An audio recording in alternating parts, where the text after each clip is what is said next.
우리 인간이란 어떤 존재인가? 성경에서는 우리 인간에 대해서 우리에게 이렇게 알려주고 있습니다. 하나님의 특별한 사랑, 그리고 하나님의 특별한 관심 가운데 하나님께서 만들어 주신 피조물이다. 하나님의 형상으로, 축복의 통로로, 그리고 온 땅을 다스리는 통치의 대리자로 하나님께서 우리를 만들어 주신 존재들이다라는 것입니다. 그런데 이런 인간이 안타깝게도 범죄하게 됩니다. 하나님의 말씀에 불순종하는, 하나님과 같이 되려고 하는 교만함에 빠져서 범죄함으로 인해서 우리들 살아가는 이 땅에 죄가 들어오게 되고, 죄로 인한 우리의 삶이 고난과 고통, 환난과 역경이 가득한 삶이 되어집니다. 뿐만 아니라 태어나는 모든 사람들은 이제 죽음이라고 하는 그 길을 걷게 되는 것이에요. 그러니까 범죄함으로 인한 결과가 우리에게 죽음으로 주어졌다라는 겁니다.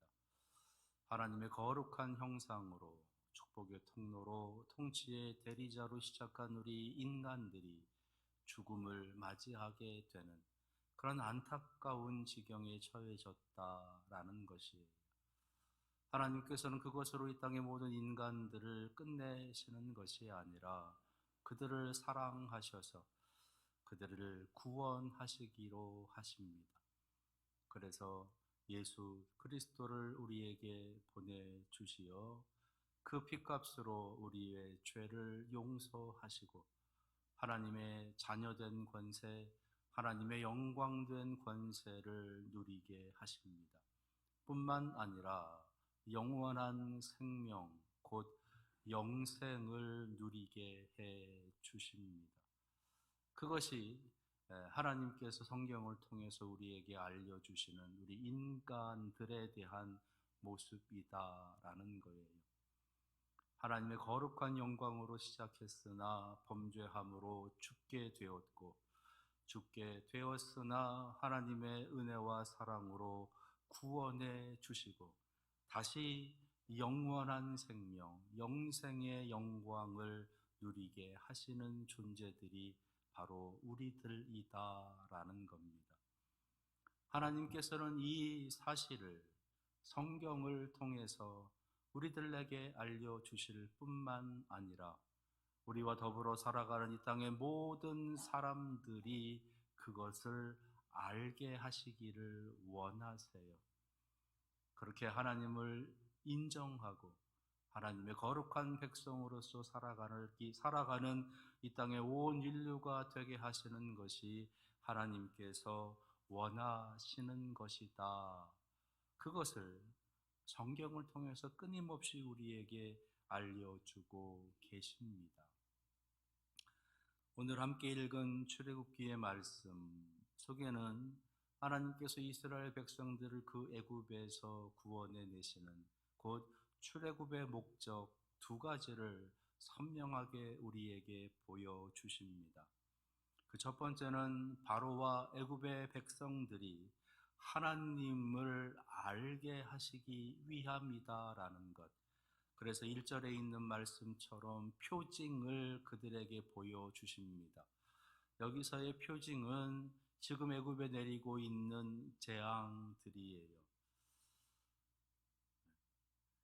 피해 재앙부터 시작을 해서 지금 메뚜기 재앙까지 이제 총 8개의 재앙이 애굽 땅에 내려지게 되고, 그것을 통해서 하나님께서는 온 땅의 통치자, 온 땅의 창조자 여호와 하나님을 그들이 알게 하시기 위해서 하나님께서는 출애굽이라고 하는 그 거룩한 일을 행하시고 그 안에서 재앙이라고 하는 안타까운 일들을 펼치시고 계시다라는 겁니다. 출애굽의 두 번째 목적은 바로와 애굽의 백성들만 하나님을 아는 것으로 그치는 것이 아니라 이미 하나님의 백성인 이스라엘 백성들이 하나님을 아는 것뿐만 아니라 그들의 자녀들, 그 자녀의 후손들까지도 하나님을 알게 하시려는 것, 그것이 출애굽의 두 번째 목적이다라고 오늘 우리에게 알려주고 계세요.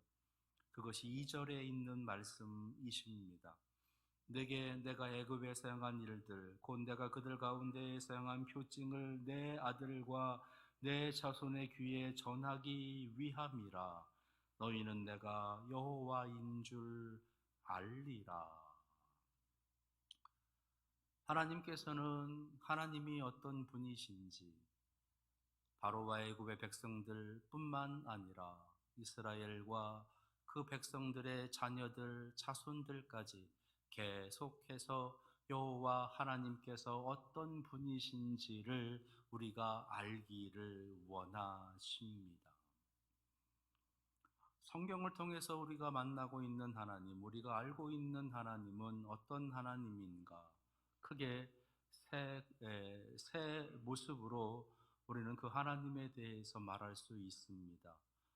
아브라함을 통해서 하나님께서는 먼저 창조주 하나님, 곧 엘로힘의 하나님을 알려주십니다.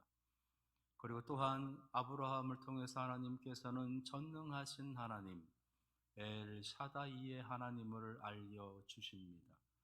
그리고 출애굽의 큰 일꾼으로 사용하고 계시는 모세를 통해서는 바로 여호와 곧 야훼 스스로 계신 분, 존재의 근원이신 하나님을 알게 하십니다.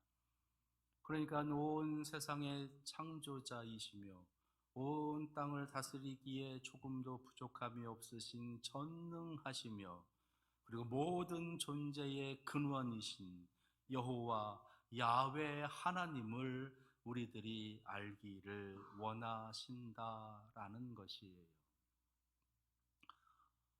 여러분들은 그 하나님을 알고 계십니까?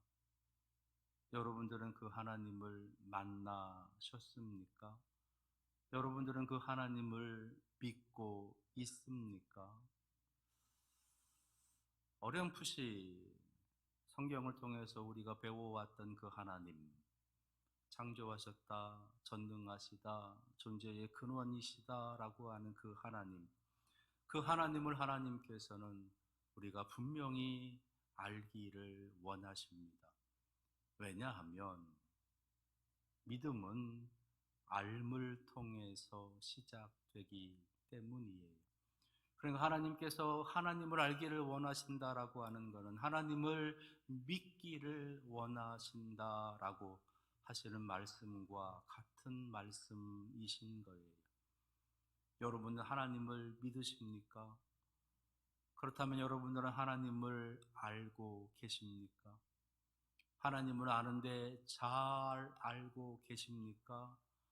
하나님을 알고 계시는데 아주 잘 알고 계십니까? 여기에는 자신이 없다는 거지요. 하나님을 알기는 알아요. 그런데 잘 아느냐는 질문에 선뜻 대답하기가 조금 그렇습니다. 아주 잘 아느냐라고 하는 질문에는 더욱더 대답하기가 부끄럽습니다. 왜냐하면 우리들 솔직한 마음 속에는 하나님에 대해서 잘 모르는 것 같기 때문에 그냥 지금껏 신앙생활을 통해서 배워왔었던 하나님, 목사님들을 통해서라든지 성도들의 교제의 시간들을 통해서라든지 성경 공부의 시간들을 통해서라든지 그렇게 듣고 있었던 그 하나님은 상당히 제한적이다라는 거예요. 그래서 많이 듣고 있었던 하나님만, 많이 알려지고 있는 하나님에 대해서만 알고 있다는 겁니다. 그것을 벗어나거나 그것을 뛰어넘거나 그 영역을 이제 초월하는 그 하나님에 대해서는 잘 모른다라는 거예요. 이것은 무엇을 반증하는 것이냐? 그만큼 우리의 믿음 또한 상당히 제한적이다라는 것을 반증하는 거예요. 왜냐하면 믿음은 알매서 시작된다 말씀드렸습니다. 우리가 아는 만큼 믿는다는 거예요. 믿음이라고 하는 것을 이야기할 때 특별히 어떤 상대에 대해서 믿는다라고 하는 그런 표현을 할 때 그 믿음은 내 믿음이 커서 내 믿음이 좋아서 그 상대를 그 사람을 믿는다 그게 아니고 그 상대가 나에게 잘하기 때문에 그 상대가 나에게 알려주기 때문에 그 상대가 나에게 보여주기 때문에 내가 그 상대를 안다, 그 상대를 믿는다라고 말한다는 것이에요. 무슨 말이냐? 뭐 예를 들어서 여러분들은 저를 믿으십니까? 믿기조차 싫으니까 대답도 안 하시잖아요. 그럼 반대로 저는 여러분들을 믿을까요? 아마도 혹시나 죄송하지만 솔직하게 저는 여러분들을 제가 아는 만큼만 믿어요. 제가 여러분들을 아는 만큼만 믿습니다. 그리고 여러분 또한 저를 아는 만큼만 믿어요. 아는 만큼. 그래서 모르는 부분들에 대해서는, 내가 경험하지 못한 부분들에 대해서는, 내가 만나보지 못한, 내가 듣지 못한 부분들에 대해서는 불안해합니다. 그래서 못 믿어하는 거지요. 그래서 저는 늘 여러분들이 믿음직스럽습니다. 네. 여러분들은 저가 불안하신가요? 믿음직스러우신가요? 감사합니다. 저는 여러분들이 정말 믿음직스럽기를 원합니다. 그래서 하나님 앞에 기도해요. 우리 사랑하는 문익교회 성도들 한 사람 한 사람들 제가 믿음으로 다가가게 하옵소서.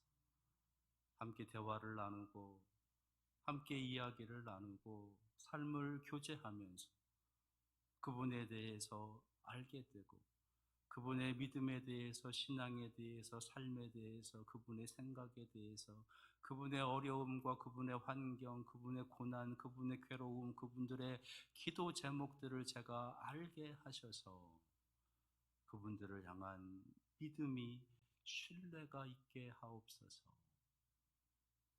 그리고 그 믿음이 함께 합력하여 하나님을 향한 믿음으로 나아가게 하옵소서.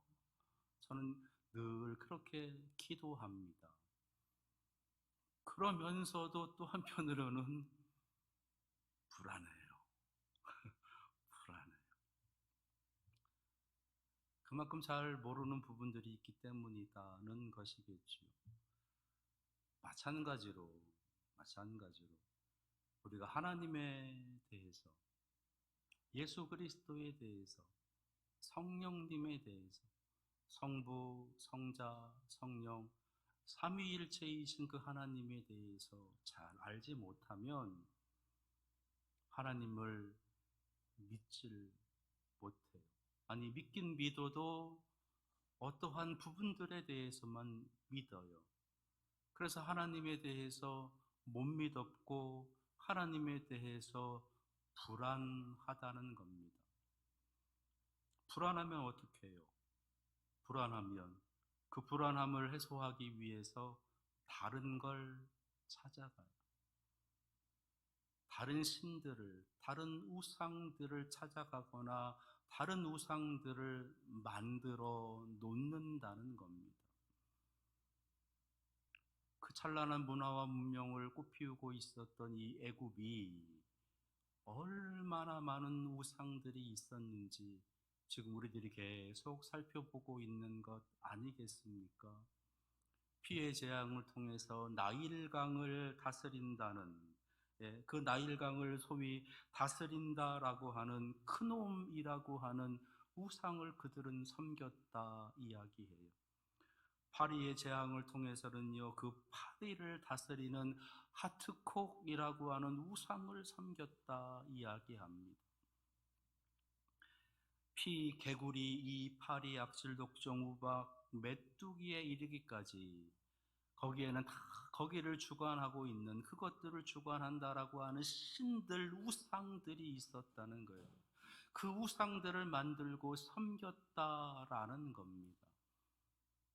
왜요? 믿을 만한 존재들이 없기 때문에, 자신의 삶에서 구원해 줄 만한 그런 믿음직스러운 존재가 없기 때문에 이러한 존재들을 수없이 만들어 놓는 거예요.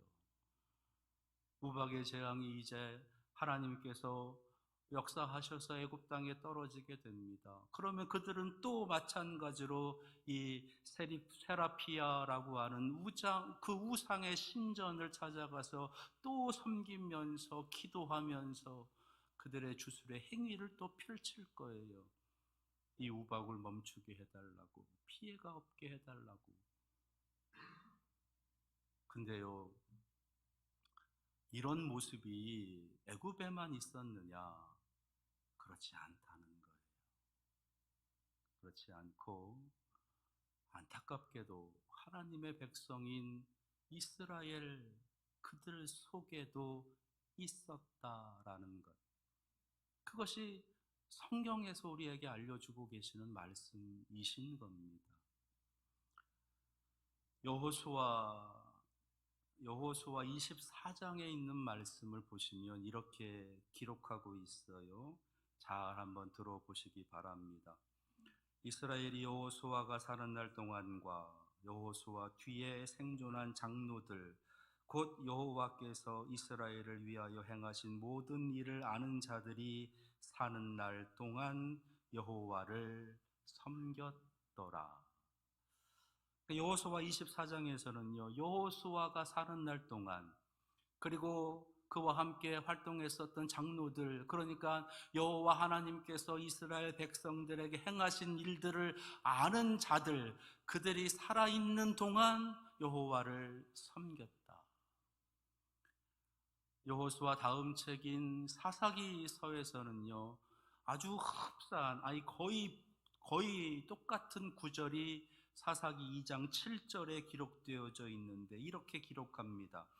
백성이 여호수아가 사는 날 동안과 여호수아 뒤에 생존한 장로들, 곧 여호와께서 이스라엘을 위하여 행하신 모든 큰 일을 본 자들이 사는 날 동안에 여호와를 섬겼더라. 거의 같은 구절이지요. 여호수아가 사는 날 동안, 그 장로들이 살아있는 동안, 하나님께서 행하신 일들을 알고 있는 자들이 살아있는 동안만 여호와를 섬겼다 그럽니다. 근데 그 다음에 무서운 구절이 등장을 해요. 사사기 2장 7절에 여호와를 섬겼다, 그 하나님에 대해서 아는 자들만 여호와를 섬겼다라고 말씀하시고, 바로 이어서 2장 10절에 그 세대의 사람들 다, 그 세대의 사람도 다 그 조상들에게로 돌아갔고, 그 후에 일어난 다른 세대는 여호와를 알지 못하며 여호와께서 이스라엘을 위하여 행하신 일도 알지 못하였더라. 여호수아와 그 장로들의 세대는 하나님을 알고 있어서 잘 섬겼는데, 그 다음 세대, 그러니까 그 자녀들의 세대부터는 하나님을 몰랐다는 거예요. 하나님께서 하나님을 몰랐을 뿐만 아니라 하나님께서 행하실 큰 일도 몰랐다는 겁니다. 그래서 어떻게 되었느냐? 그들이 우상을 섬기기 시작했다라는 거예요. 하나님을 모르니 하나님을 믿질 못하는 거예요. 하나님이 영 못 믿어온 겁니다. 하나님을 보면 불안한 거예요. 그러니까 자신들의 삶에서 만나게 되는 삶의 많은 인생의 문제들을 해결하기 위한 또 다른 우상들을 찾아가고 우상들을 만들어 놓는 거예요. 그래서 찾아가는 우상이 바알이고, 그래서 찾아가는 우상이 아세라, 그래서 찾아가는 우상이 아스다롯이라고 하는 그 엄청난 우상 던지들을 이스라엘 백성들 집집마다 모셔놓고 있었다라는 겁니다. 하나님을 믿지를 못하니까, 하나님이 불안하니까 우상을 찾아가고 우상을 믿고 우상을 섬기는 일이 벌어졌다라는 거예요. 왜 이런 일이 그들에게 벌어졌을까? 그것은요, 출애굽 2세대들, 그러니까 가나안 땅에, 약속의 땅에 하나님 주시는 은혜와 영광 가운데 그 약속의 땅을 다 정복하며 차지하고 있었던 출애굽 2세대, 광야 세대, 그 사람들의 큰 잘못 때문이다라는 겁니다. 출애굽 2세대들이 어떤 사람들입니까? 광야에 40년을 살았던 사람들이에요.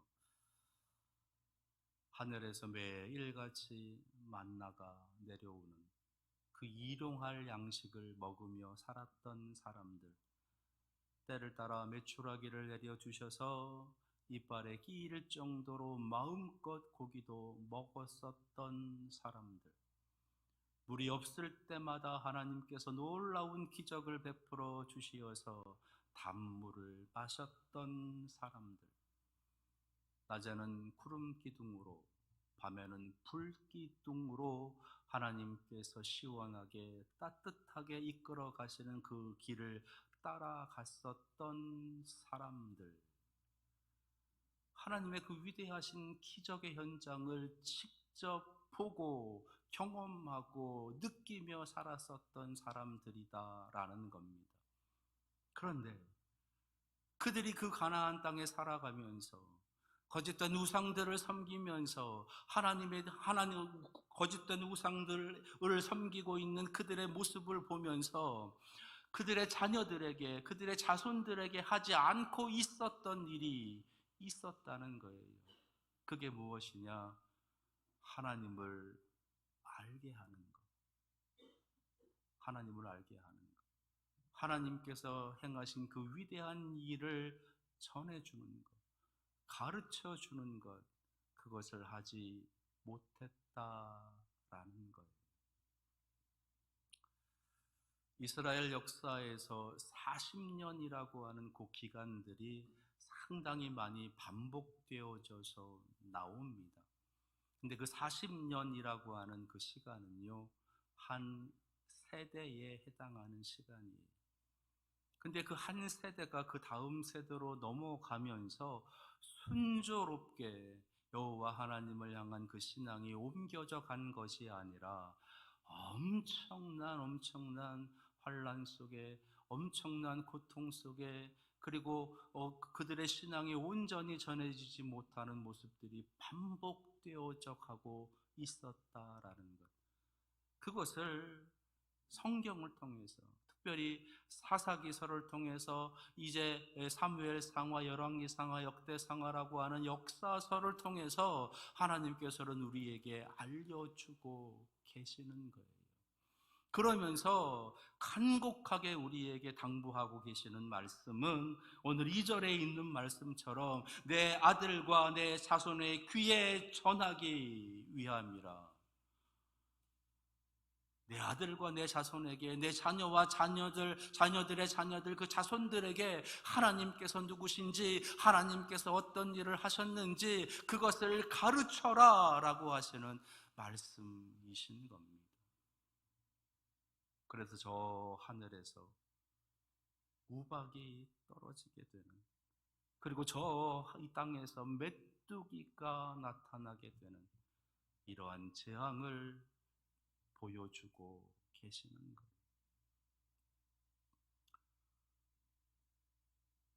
우리의 자녀들에게, 아니 여러분들의 자녀들, 여러분들의 자손들에게 하나님을 알려야 됩니다. 하나님에 대해서, 하나님께서 행하신 그 위대하신 일에 대해서 알려주셔야 돼요. 그러기 위해서는 우리가 해야 할 일이 먼저 있어요. 그게 뭘까요? 누군가에게 그것을 알리고 전하고 가르치기 위해서 내가 먼저 해야 할 일, 우리가 먼저 해야 할 일, 우리의 세대가 먼저 해야 할 일, 그것이 무엇일까요? 그것은 배워야 돼요. 내가 먼저 만나야 됩니다. 내가 먼저 알아야 됩니다. 내가 먼저 경험해야 돼요. 하나님에 대해서, 하나님의 그 위대하신 일에 대해서 배우고 깨닫고 경험하고 인정하고 고백하고 선포해야 합니다. 23년 시작한 지 벌써 한 달 됐습니다. 이제 2월 첫째 주입니다. 여러분들이 올해 가지고 있었던 목표, 목적, 그것이 무엇인지 알지 못하지만 오늘 다시 한번 여러분들에게 제안을 합니다. 올해 하나님을 알아가는 일에 힘쓰시는 여러분들 되시기를 바랍니다.